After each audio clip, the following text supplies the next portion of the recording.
All right, thank you, John. Yeah, I know we have lots of vegetables coming out of our gardens right now, and so people are looking for good recipes. You know, I was at Jazzercise the other day, and the instructor was talking about a tomato pie.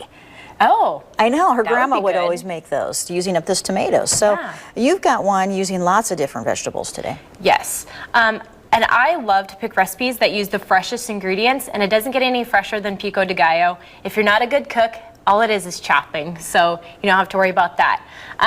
So all we're gonna do is, I think the key to a good Pico De Gallo is using the same amount of tomatoes as you do onions and cilantro. So if you would like to just add in your tomatoes, make sure you chop your onions and your cilantro fine. Okay. And a fun fact about cilantro, did you know that some people think that cilantro tastes like soap? Well, John doesn't like it. Oh, that's terrible. I know there's worse things in life, but that is a small tragedy. So it's genetic, apparently. Okay. So I'm just glad I don't have that. So No, I'm okay with it too.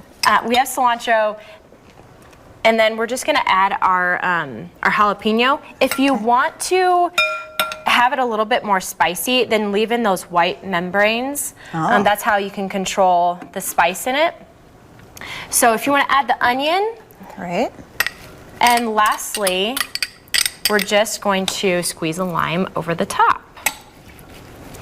This is a great snack. I usually make this during harvest. I always make beef fajitas, and this is one of our sides.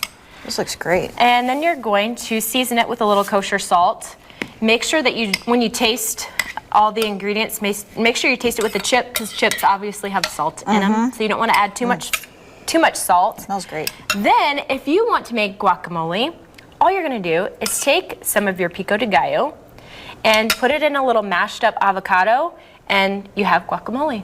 So it's another easy snack, and get some healthy fats into your diet. I love it. And here's the finished recipe right here. Looks amazing. I'm going to give it a try here.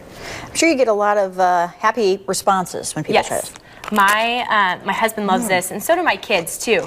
You can put it on anything. They like to put a little bit in their tacos or like a quesadilla.